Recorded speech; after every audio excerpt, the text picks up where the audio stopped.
Assalamualaikum anak-anak. Waalaikumsalam.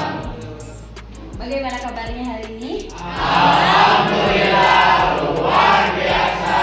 Allahu Akbar. Alhamdulillah. Baik anak-anakku sekalian, mari kita buka pertemuan hari ini dengan membacakan basmalah bersama-sama.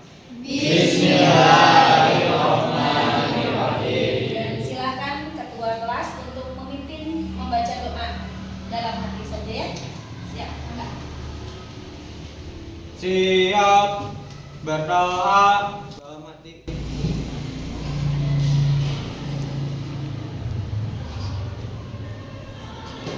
Selesai. Oke. Seperti biasa, mari kita buka pertemuan hari ini dengan membaca Al-Quran bersama-sama ya. Silakan kalian buka sekarang Quran surat Al-Baqarah 277. Siapkan ya Al-Baqarah ini. Ada yang tidak bawa Quran? Oke, tahu dulu bareng-bareng. 1, 2, 3.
Alhamdulillah ya.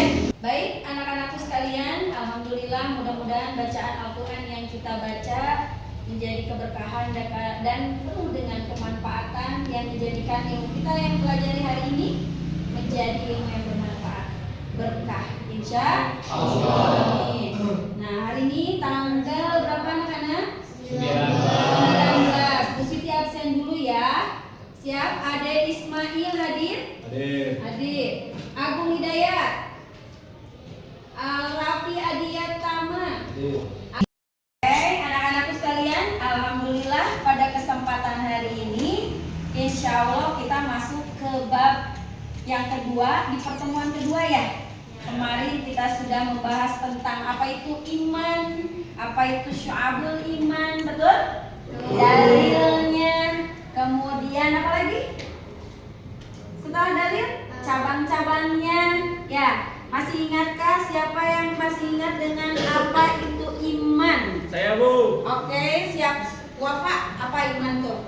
Iman adalah pembenaran dengan hati, pengakuan dengan lisan, dan Betul. pembuktian dengan perbuatan atau tindakan. Alhamdulillah, itu menurut siapa? Imam Syafi'i. Oke, bagus. Sekarang, iman pembenaran dengan hati, pengakuan dengan lisan, dan pembuktian dengan amal perbuatan. Nah, sekarang apa yang dimaksud dengan syu'abul iman? Siapa yang bisa? Coba, kamu siapa namanya? Irfan. Irfan, coba Irfan. Syu'abul iman adalah amalan atau perbuatan yang harus dilakukan oleh seseorang yang mengakui dirinya beriman. Oke, betul ya, itu syu'abul iman. Syu'abul iman itu ada 3 kategori.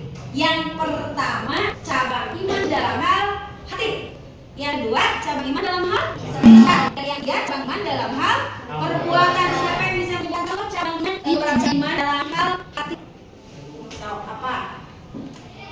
Beriman kepada Allah, Hmm. kedua beriman kepada malaikat, Betul. yang ketiga beriman kepada kitab, Hmm. yang keempat beriman kepada Rasul, Hmm. yang kelima beriman kepada yang keenam, yang ketujuh yang ketujuh rendah hati dan tidak sombong. Cukup. Adalah semua sebetulnya berapa?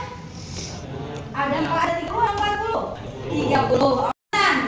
Oke, aja enggak? Yang pertama membaca kalimat thayyibah, baca kitab suci Al-Quran, Betul. belajar dan mensyukur ilmu, mengajarkan ilmu kepada orang lain, Oke. berdoa, berzikir, menghindari bacaan. Bagus. Berarti itu semuanya ada berapa tuh yang dari lisan? 7. Ada berapa semuanya? 7. Ada 7. Satu lagi, cabang iman yang berat dari hati. Siapa yang bisa? Ya, Ojan. 1. Sholat, 2. Puasa, 3. Sedekah, 4. Naik haji bila mampu, 5. Kurban. Oke. Yang terpenting dalam hal perbuatan tadi yang paling sering kita dengar apa tuh? Sholat. Yang dari hati yang paling kita sering ketemu dengan apa? Jujur ya. Jujur. Dalam hal kejujuran. Oke. Pada kesempatan hari ini kita sudah masuk ke bab yang kedua. Kalau tadi kalian sudah bisa mereview materi sebelumnya, dan hari ini insya Allah kita masuk ke pembelajaran yang kedua untuk pertemuan yang kedua. Dan tujuan dari pembelajaran hari ini yang pertama adalah menganalisis dan membandingkan pengertian dalil macam dan manfaat dari syu'abul iman. Kemudian bagaimana setiap cabang iman itu berkontribusi terhadap pengembangan karakter dan etika dalam kehidupan sehari-hari. Jadi setelah kalian mempelajari hari ini, kalian harus bisa menganalisis dan membandingkan. Yang kedua, mengembangkan dan mempresentasikan sebuah rencana komunikasi yang inovatif untuk mengedukasi berbagai kelompok audiens tentang syu'abul iman, termasuk penggunaan alat digital dan interaktif.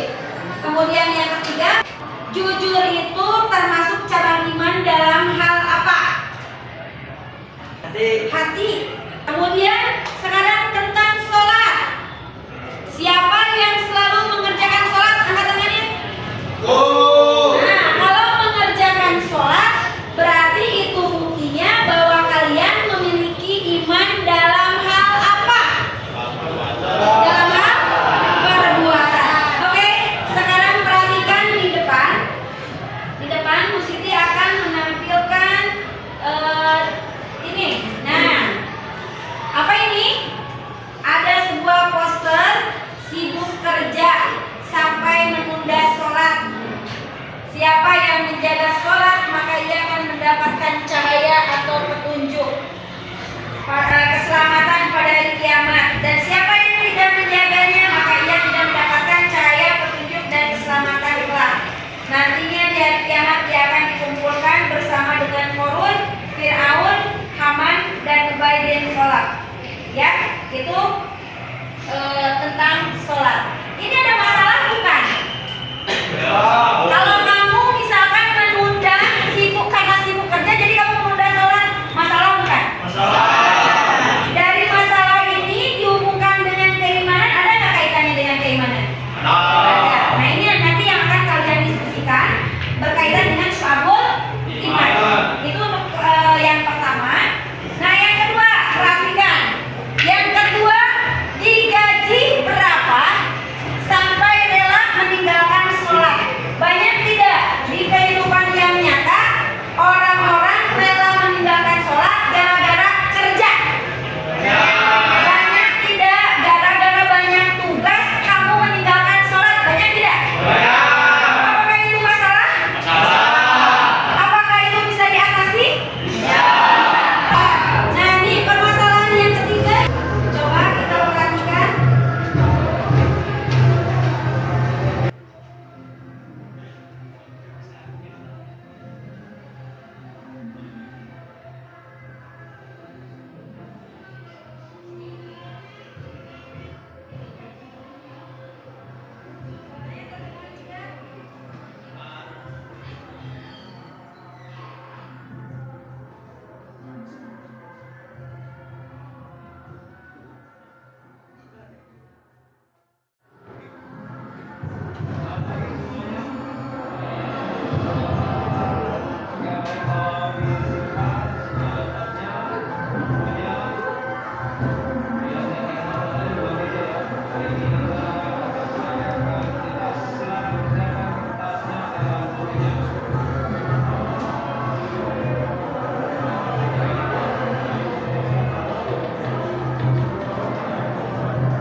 beriman adalah konsep pentingnya Islam dan menggunakan berbagai aspek keimanan.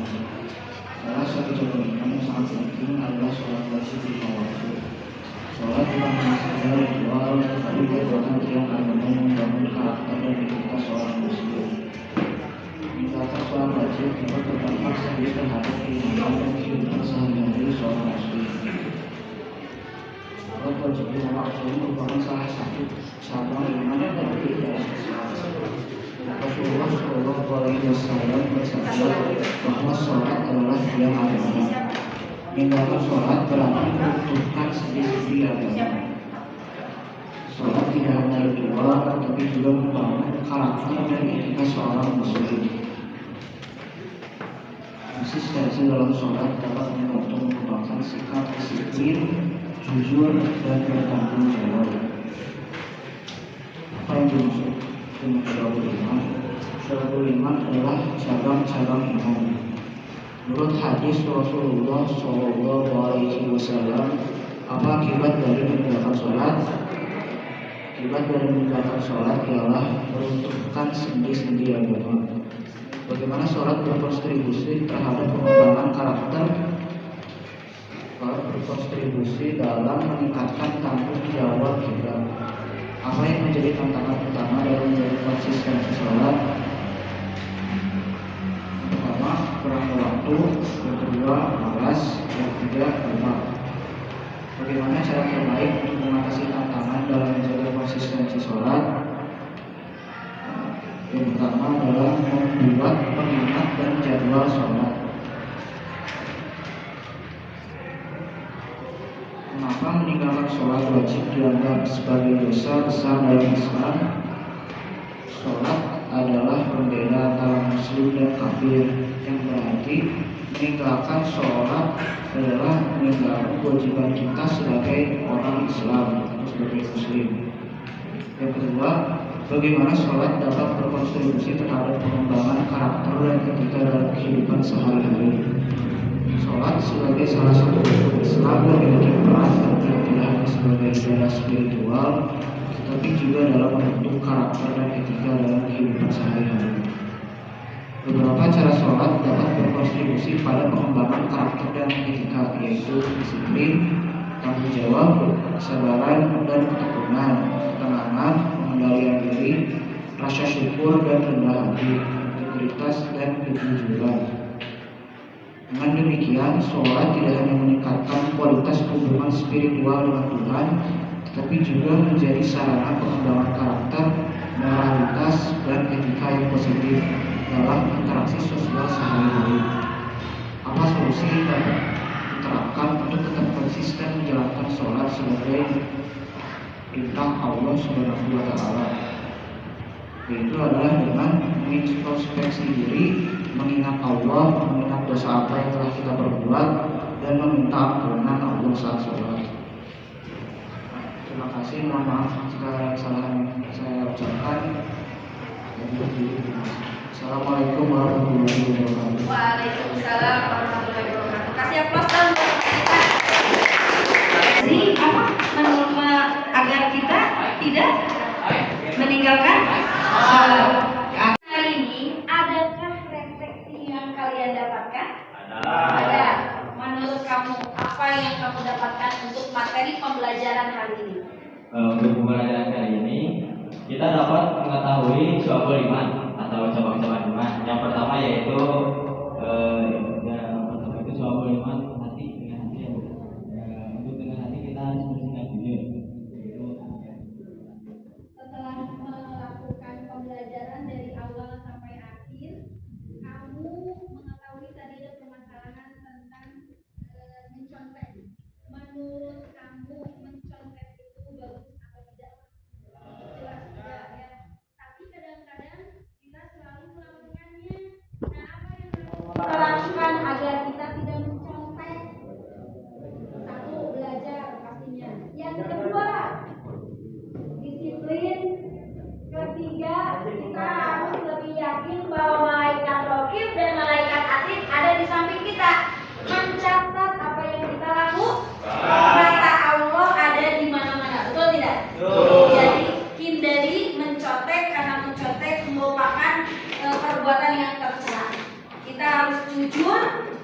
kita adalah orang yang beriman. Bisa dipahami? Untuk masalah yang kedua, meninggalkan sholat dan menunda sholat. Ada yang bisa merefleksi dan menyimpulkan? Siapa yang bisa? Tentang sholat, saya mendapatkan. Harus menjalankan kewajiban ibadah sholat dan tepat waktu, jangan ditunda-tunda. Jangan ditunda-tunda. Dari permasalahan yang tadi sampai ada orang yang berani menunda sholat, gitu ya, menunda sholat. Terus apa yang harus dilakukan agar kita tidak menunda sholat? Biasakan diri mungkin Bu, atau enggak pakai, kalau misalnya belum terbiasa, coba di HP-nya pakai apa sih, ada kayak gitu. Ada timer ya, digital gitu ya. Buat ngeberitahuin waktu sholat. Untuk memberitahu waktu sholat. Ada juga yang biasanya menggunakan laporannya. Jadi sebelum dicek buku catatannya oleh malaikat nanti kelak di yaumil akhir, kalian bisa mencek sendiri. Hari ini saya sholat subuh tidak ya? Checklist itu bisa nggak? Bisa ya, dilakukan itu jadi solusi insya Allah. Dan yang